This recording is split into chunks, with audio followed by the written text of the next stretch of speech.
खबर बता दें, पैहर से भारत विकसित संकल्प यात्रा का शिविर कैंप आज पैहर में आयोजित किया गया।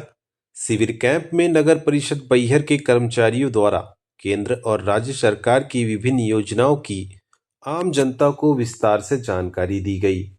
सरकार की संचालित योजनाओं को आज कैंप के माध्यम से पात्र हितग्राहियों को चिन्हांकित किया गया। कार्यक्रम की शुरुआत नगर परिषद बैहर की अध्यक्ष यशवंती गुड्डा मरकाम ने दीप प्रज्वलित की व कन्याओं की पूजा अर्चना के बाद मुख्य अतिथियों का स्वागत किया गया। इसके पश्चात शासकीय उत्कृष्ट विद्यालय बैहर, शासकीय मॉडल स्कूल बैहर व शासकीय कन्या उच्चतर माध्यमिक विद्यालय बैहर की छात्र छात्राओं के द्वारा सांस्कृतिक प्रस्तुतियां दी गई। केंद्र और राज्य सरकार की विभिन्न योजनाओं को जन जन तक पहुंचाने और उसका लाभ दिलाने नगर परिषद बैहर के कर्मचारियों ने शिविर में आए लोगों को बताया। इस शिविर में अध्यक्ष यशवंती गुड्डा मरकाम ने उपस्थित सभी को शपथ दिलाई कि 2047 तक भारत को विकसित देश के रूप में दुनिया भर में अलग पहचान मिले, इसलिए हमें एकजुट होकर ग्रामीण हो या नगरीय एक एक व्यक्ति का विकास करना है। हमें जागरूक होकर अपना कर्तव्य निभाना है। दूर सुदूर रहने वाले आम नागरिकों को सरकार की एक एक योजनाओं का लाभ दिलाना है। प्रधानमंत्री नरेंद्र मोदी का जो सपना है, सबका साथ सबका विकास के सपने को पूरा करना है।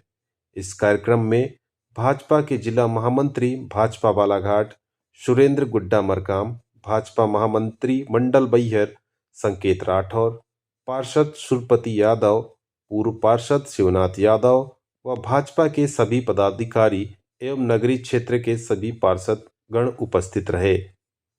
अपडेट खबरों के लिए बने रहें अरविंद वार्ता न्यूज के साथ। चैनल को करें लाइक और सब्सक्राइब।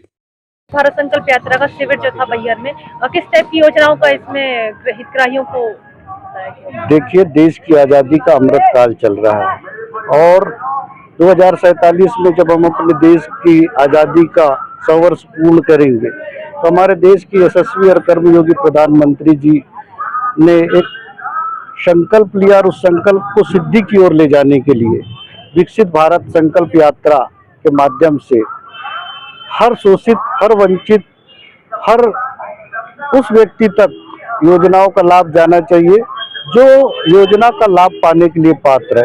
क्योंकि जब तक देश में रहने वाले शोषित, वंचित, पीड़ित, गरीब लोगों की दशा और दिशा नहीं बदलेगी, तब तक हम भारत को विकसित राष्ट्र के रूप में नहीं देख सकते। यहाँ विभिन्न प्रकार के स्टॉल लगाए गए थे, उनके माध्यम से क्या कुछ हितग्राहियों को सुविधाएं दी गई हैं? देखिए, जिन विभागों के स्टॉल लगाए गए थे उनसे रिलेटेड जो लोग थे जिनको योजनाओं का लाभ मिलना था, उन्हें योजनाओं के बारे में बतलाया भी गया और जो पात्र लोग थे उनको उनकी पात्रता के आधार पे उस योजना से जोड़ के उसका लाभ भी दिया गया।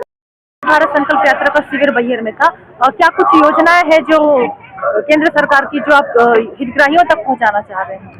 देखिए, विकसित भारत संकल्प यात्रा को लेकर माननीय प्रधानमंत्री जी ने जहां एक और वैश्विक समस्याओं पर चिंतन किया, जैसा कि मैंने जब भी बताया था कि G20 के माध्यम से हमने एक विश्व, एक पर्यावरण पर अब उन्होंने फोकस किया। दूसरी बात है, जहां एक और हम आर्थिक स्थिति को में देखें कि आज भारत विश्व में 5वीं अर्थव्यवस्था है, उसे 2047 तक हम विश्व की नंबर 1 अर्थव्यवस्था, इस संकल्पना को लेकर कि जो आज हमारे पास 65 करोड़ युवा है, उनके माध्यम से सारी योजनाओं को गांव-गांव तक कैसे पहुंचा सकते हैं और योजनाओं के माध्यम से लोगों तक हितग्राही मूलक कार्यक्रम चलाकर हम उनको लाभ दिला सकते हैं और उन्हीं के माध्यम से एक आर्थिक स्थिति को जैसे सुधारेंगे, वहीं हम उन पर एक विश्वास भी जगाना चाहते हैं।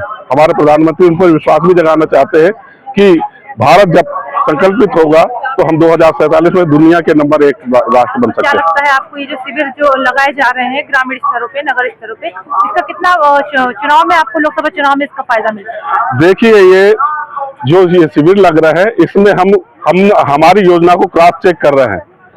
कहीं पर कोई गैप है उसको हम नोट कर रहे हैं और उसका प्रतिवेदन तैयार करके हम राज्य सरकार और केंद्र की सरकारों को भी भिजवा रहे हैं, जिससे योजना कहीं गड़बड़ है जैसे कि कई जगह हमको पता चला कि जल जीवन मिशन में कहीं गड़बड़ है, कहीं पंचायती व्यवस्था में कहीं गड़बड़ है, तो उसको हम नोट करके हमारे जो माध्यम है उसके द्वारा हम सरकारों को पहुंचा रहे हैं, जिससे कि उसमें सुधार होगा और लोगों को हितग्राही मूलक कार्यक्रम में लाभ मिलेगा। धन्यवाद।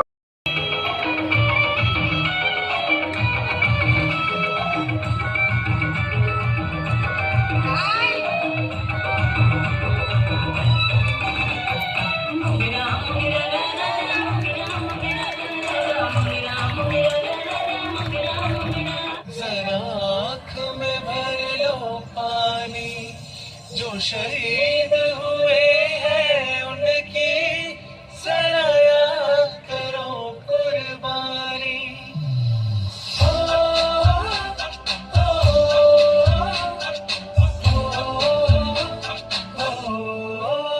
ठंड से आते